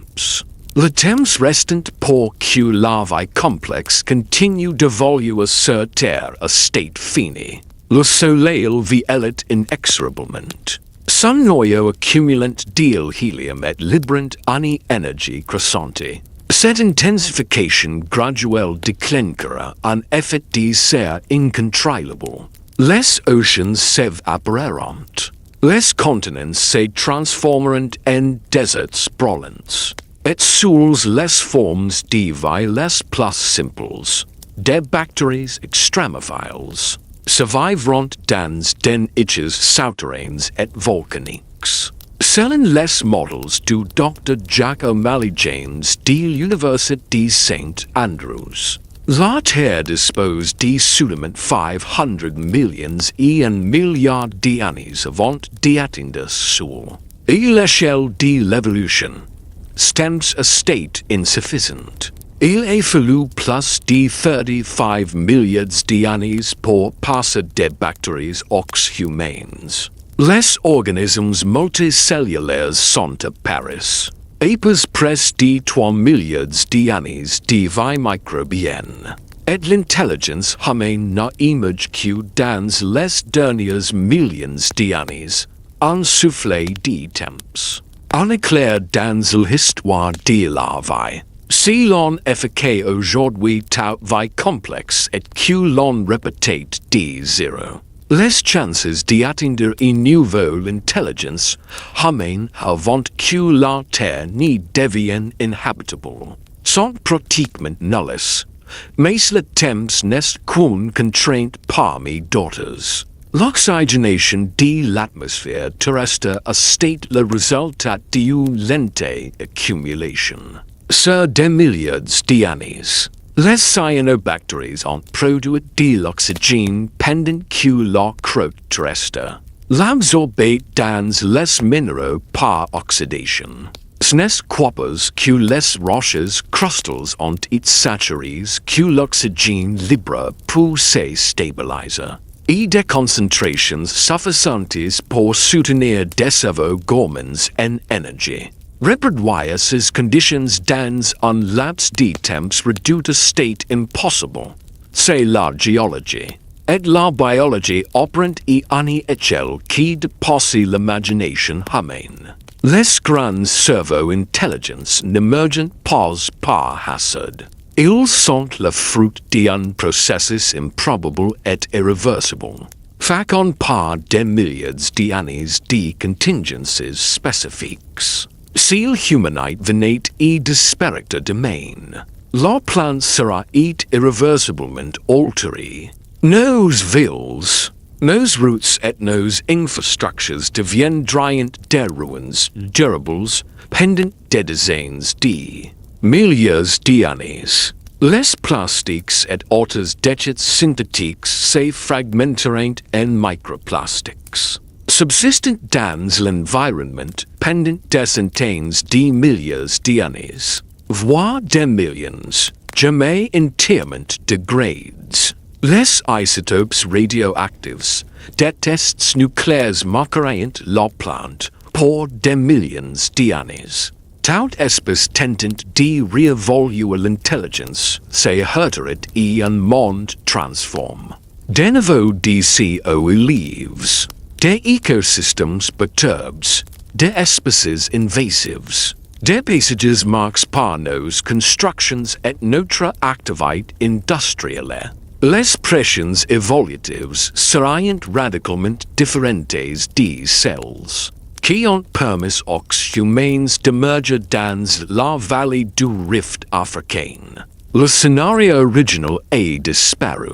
Lorsqu'un du dream évolutif humain n'existe plus, l'évolution ne se répète jamais exactement. Même si certaines conditions semblent similaires, le hasard, la contingence et le timing jouent un rôle crucial.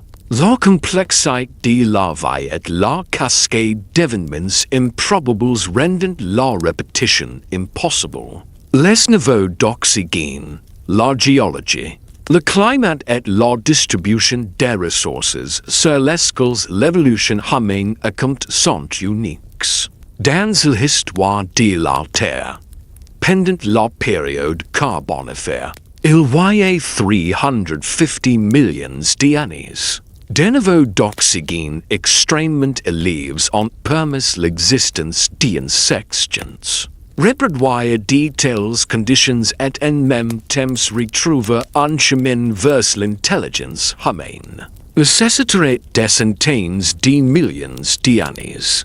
Et cette fenêtre temporelle n'existe tout simplement plus. Les archives fossiles nous rappellent comme une frontière la seule de l'intelligence technologique. Un state extraordinairement difficile. Homo erectus a survécu presque de 2 millions d'années. De turtles, de feuilles, de structures sociales, et d'un cerveau approachant 1,100 cubic centimeters, largement supérieur aux hominins précédents. Ils se sont répandus de l'Afrique et l'Asie, démontrant une adaptabilité incroyable. Et pourtant, pendant 2 millions d'années, la technologie est restée quasiment statique. Jamais d'agriculture, jamais d'écriture, jamais d'art symbolique élaboré. Leur extinction est intervenue avant que l'évolution ne leur fournisse la dernière pièce du puzzle. Les Néandertaliens représentent un exemple encore plus frappant. Cerveau plus grands que les nôtres, outils sophistiques nécessitant planification et précision. Rituels funéraires et ornements personnels. Ils ont survécu 300,000 ans dans des conditions glaciales extrêmes et se sont même croisés avec les humains modernes. Pourtant, jamais ils n'ont atteint la civilisation. Ils ont écu franchi la dernière seuil, la mise à l'échelle sociale, et la transmission culturelle cumulative. 5 sur 6 adaptations critiques, et ce n'était pas suffisant. L'extinction les a imports. La force entre intelligence animale avancée et intelligence civilisatrice est absurde. Il faut la convergence parfaite des traits biologiques, des pressions environnementales et des timings historiques. Ce miracle s'est produit année sous fois. Année sous fois en quelques milliards d'années. La fenêtre s'est ouverte. Les humains l'ont traversée. Désormais, elle se referme. Derrière nous, il n'y aura pas d'autre passage. Le temps, les conditions et les contingencies sont perdues et jamais. Personne d'autre n'y passera. Mais il y a une dimension encore plus profonde et cette impossibilité. La singularité humaine n'est pas seulement biologique ou environnementale.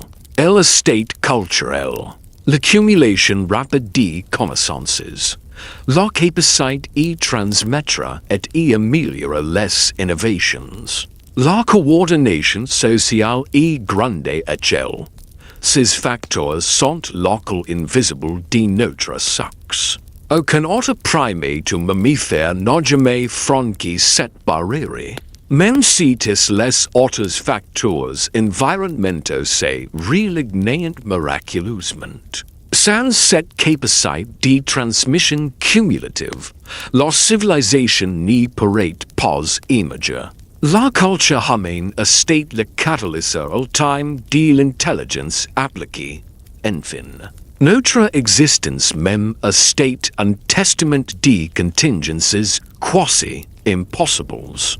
Chaque éruption volcanique, chaque extinction locale, chaque fluctuation climatique ajoute son réel dans le puzzle final. Les humains sont le produit de causes de cosmiques. Des combinaisons improbables d'adaptations biologiques et culturelles.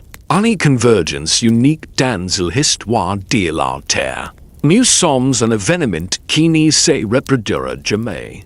Et tout tentative future de suivre le même chemin rencontrera un monde radicalement transformé. O les conditions originales n'existent plus. La fenêtre s'est ouverte une fois. Nous avons marché travers. Et maintenant, elle estate fermée derrière nous. Un monument silencieux et éternel il unique miracle de l'intelligence humaine sur cette planète.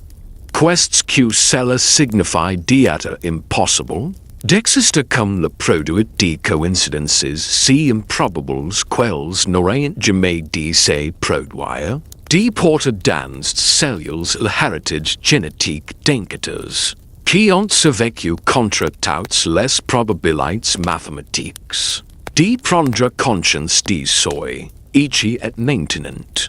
Pendant la seule phase technologique que la Terre connaîtra jamais, ce ne sont pas des questions rhétoriques. Elles ont des réponses tangibles, ancrées dans la génétique.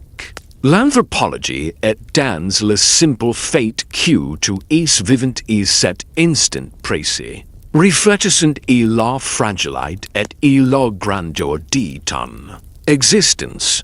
Chaque être humain vivant aujourd'hui descend de 1000 to 180 survivants du goulet d'étranglement, qui ont survécu il y a 930,000 ans.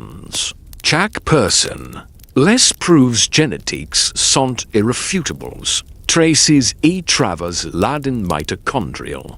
Les chromosomes Y et les marqueurs autosomaux qui convergent vers cette population minuscule. Selon le docteur Luigi Luca Cavalli Sforza, qui a consacré sa vie à cartographier la diversité génétique humaine. La variation génétique entre individus au sein d'une même population dépasse celle entre différentes populations humaines. Nous sommes étonnamment, presque absurdement similaires. 999% de notre ADN est identique. La différence de 1% représente toutes les variations superficielles. Couleur de peau.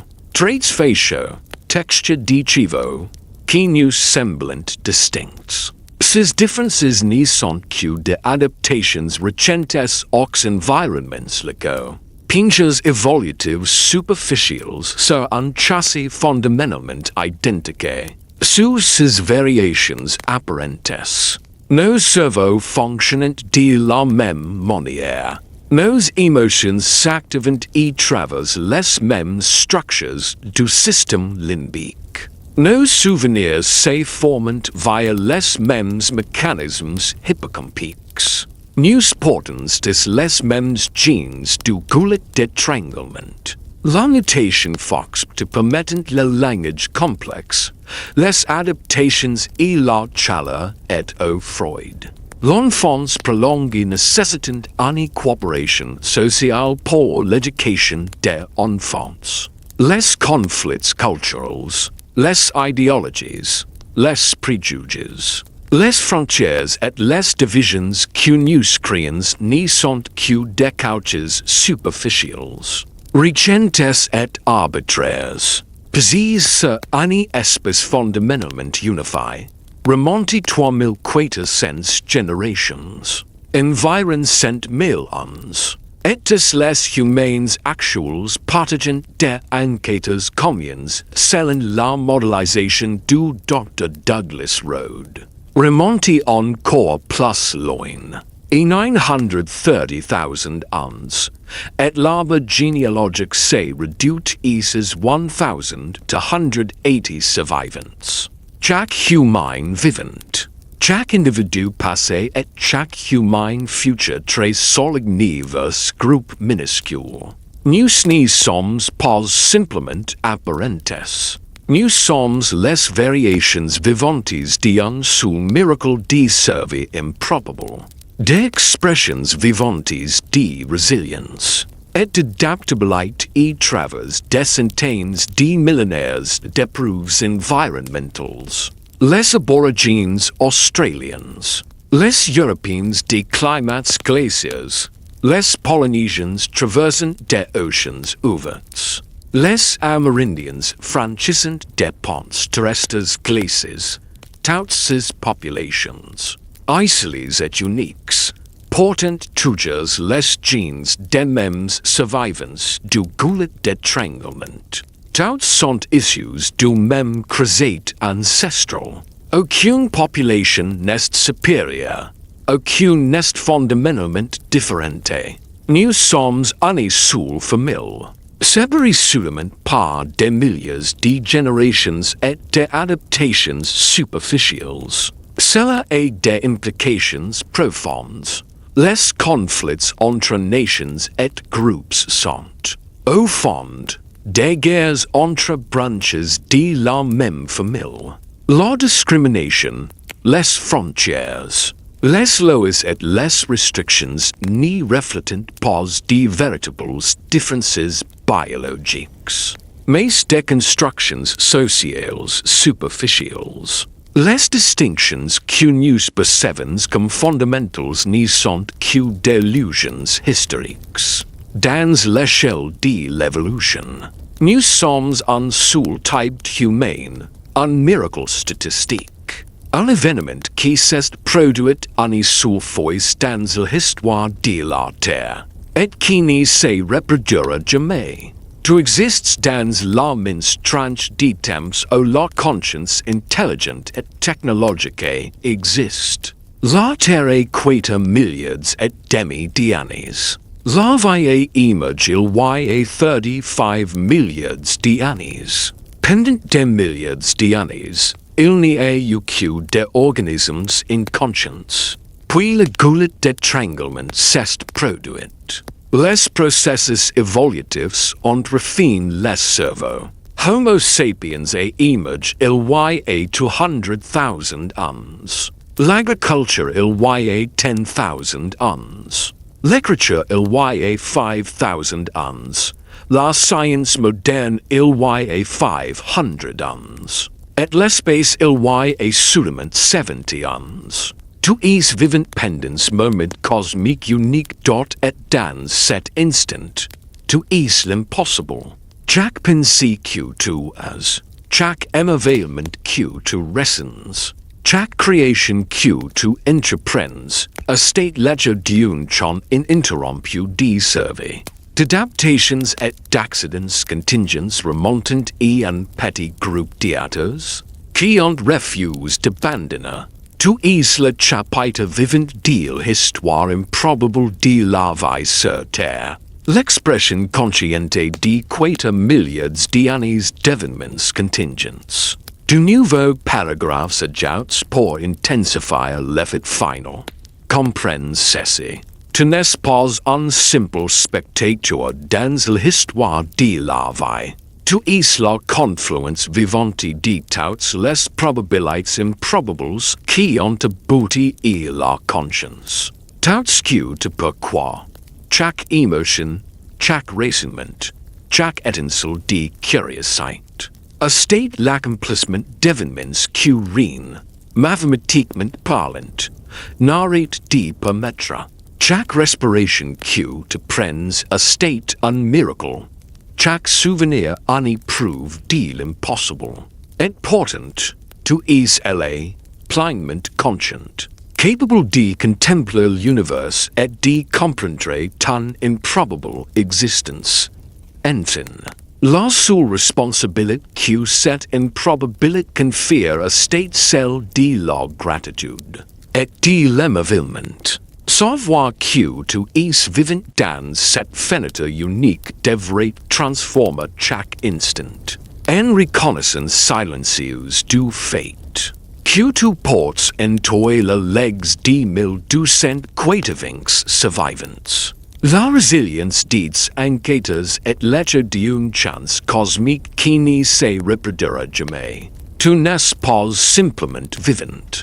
Tu es l'impossible incarne. Un miracle statistique unique. Le témoin est l'acteur de l'unique période où la conscience et l'intelligence technologique coexistent sur cette plante. quater milliards d'années, les chiffres que profondement dans ton esprit, non comme une abstraction lointaine, mais comme une durée réelle vécue par cette plante bleue qui tourne silencieusement sous pieds dans l'immensité obscure de l'espace. C'est compresser toute l'histoire de la Terre. En année soulgenie diving quaterhios la formation violente de la plante Emmanuit. Et le moment présent Emmanuit le lendemain la vie n'apparaît qu'aux alentours de quaterhios. Du matin, des minuscules cellules fragiles, commencent timidement et métabolisent, et se divisent, et ils se multiplient dans les eaux tièdes et plus profondes. Sans aucune conscience du miracle qu'elles représentent, pendant presque toute cette journée. Imaginez, rien n'existerait hormis des bactéries microscopiques dérivant sans intention dans les oceans. Primitifs, les organismes multicellulaires, les premiers êtres constitués des cellules coopérant entre elles. Mais surgirent qua 2030. Les animaux complexes dotés de colonnes vertébrales, des systèmes nerveux élaborés et capables de percevoir, de bouger intentionnellement et de répondre intelligemment à leur environnement. N'apparaît même pas avant 23 jours. Les dinosaures majestueux régneraient sur Terre de 23 jours et 23 jours 40. 165 millions d'années, réduits à 40 minutes dans cette journée compressée. Et toute l'histoire humaine des premiers hominides se tenant debout jusqu'à toi, ici, maintenant. Dans l'obscurité tiendrit dans les 90 derniers secondes avant minuit. L'agriculture, qui transforme des nomades en bâtisseurs de civilisations, n'arrête lu que dans la toute dernière seconde. Tout ce que tu as appris en cours d'histoire chaque empire, chaque guerre, chaque invention, chaque livre écrit, par un poète, un philosophe ou un scientifique se déroule dans une infime fraction de seconde. Et pourtant, dans cette minuscule tranche de temps cosmique, quelque chose d'inimaginable s'est produit. La conscience et image de la matière inconsciente. Elle s'est retournée sur elle-même. Elle s'est interrogée sur son origine. Elle a fouillé les fossiles, analysé les gènes, construit des modèles mathématiques pour comprendre son passé. L'histoire que tu viens d'entendre ne traite pas uniquement du passé, même si elle plonge effectivement dans près d'un milliard d'années de fossiles, de séquences génétiques et d'indices climatiques. Fondamentalement, elle parle du présent, de ce moment précis, de l'événement improbable que, maintenant, et cet instant où tu écoutes ces mots dans la tranquillité de la nuit.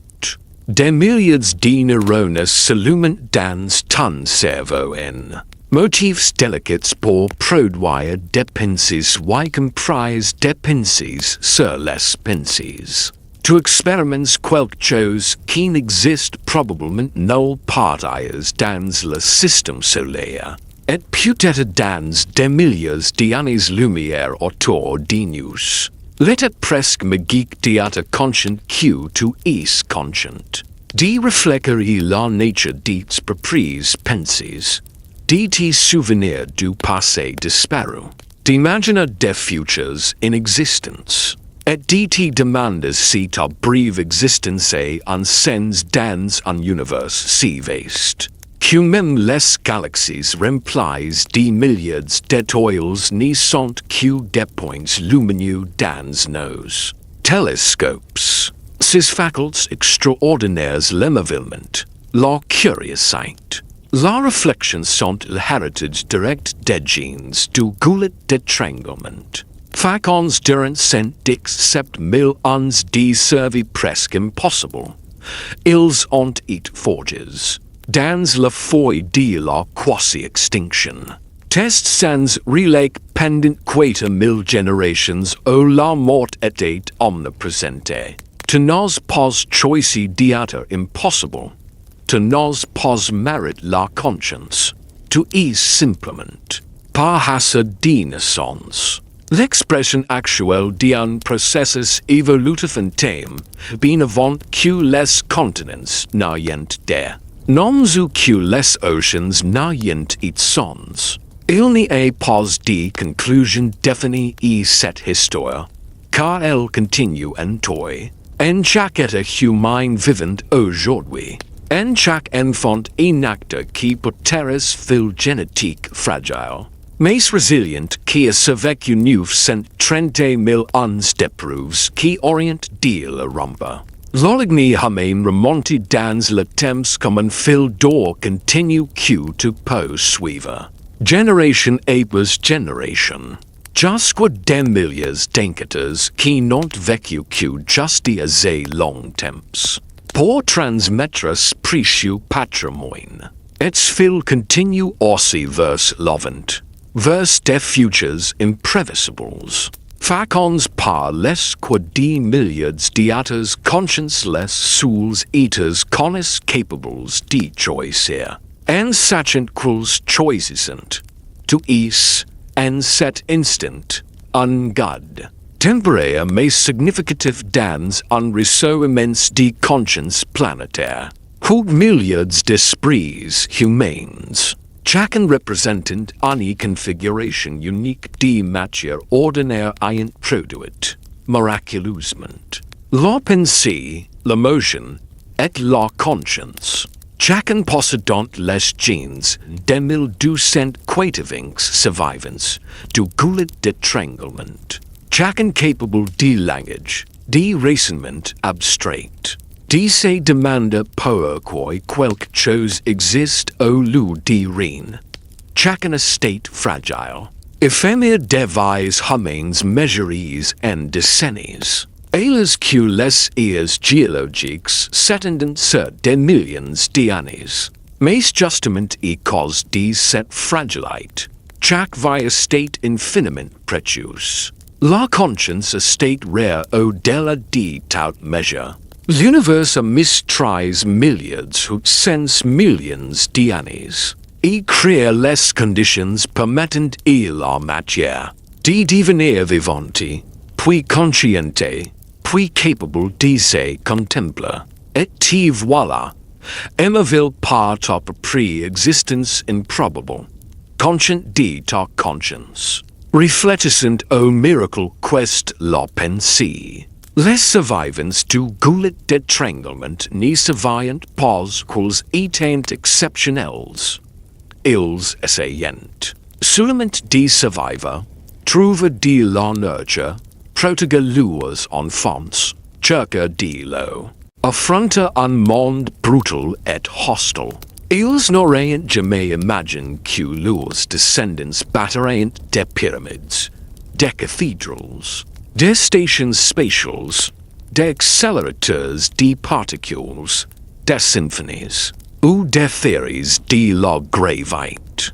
Ils étaient des humains ordinaires luttant pour vivre, enseignant à leurs enfants schools, surveillant, portant le fil atténu, et travers des glaciations, des éruptions volcaniques, des pandémies, des prédateurs, des sécheresses, des famines, des catastrophes sans nombre. Le fil de conscience s'est transmis comme une flamme fragile portée, et travers l'obscurité, protégé par des mains tremblantes mais déterminées, sans jamais s'éteindre complètement.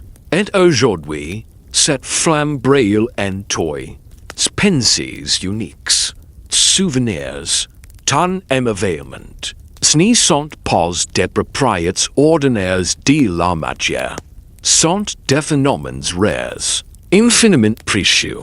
Peut-être que cela suffit.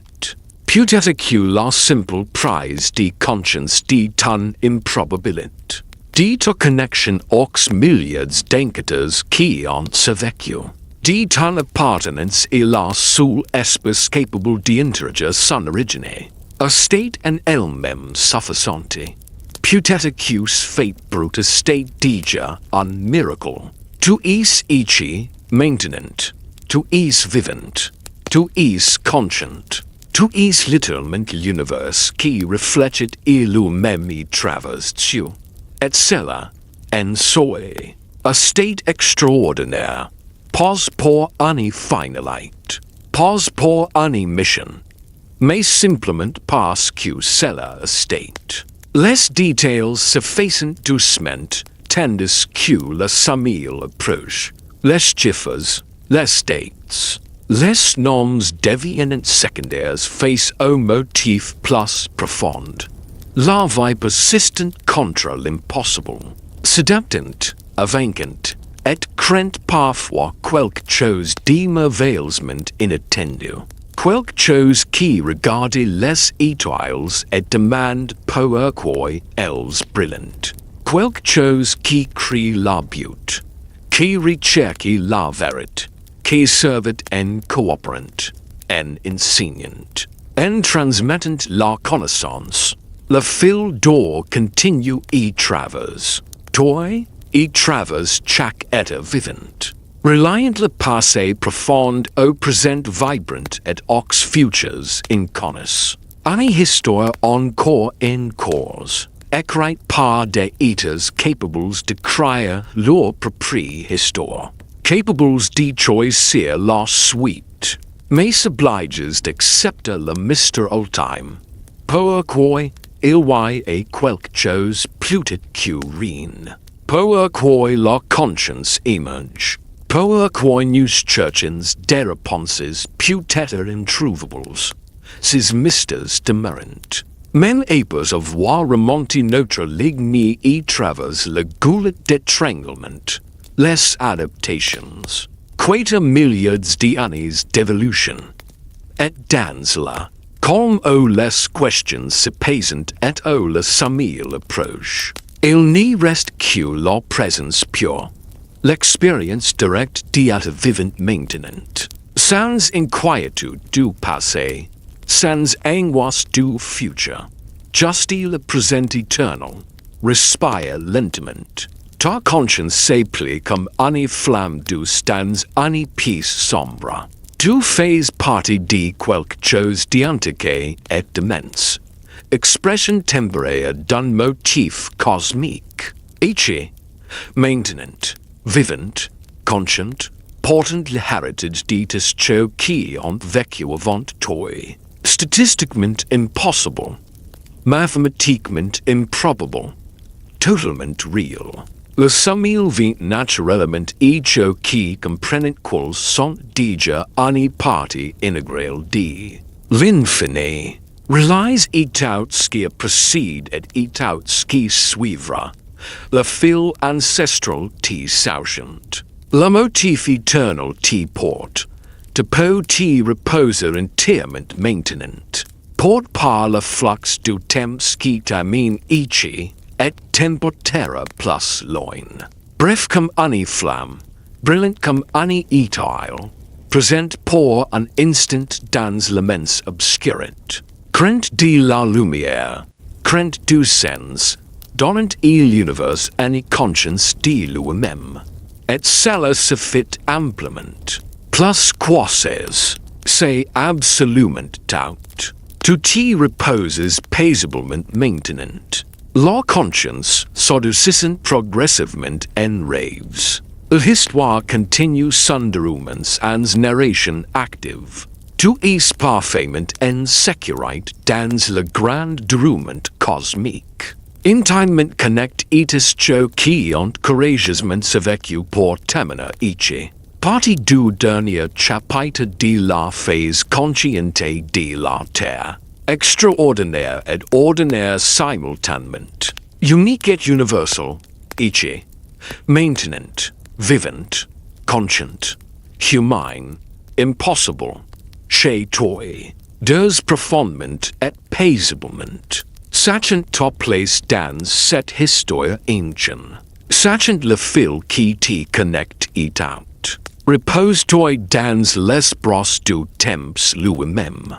Burs par quelques milliards d'années. Tenu par la patience infinie des étiles. Revant maintenant. Doucement. Genement. Chez toi.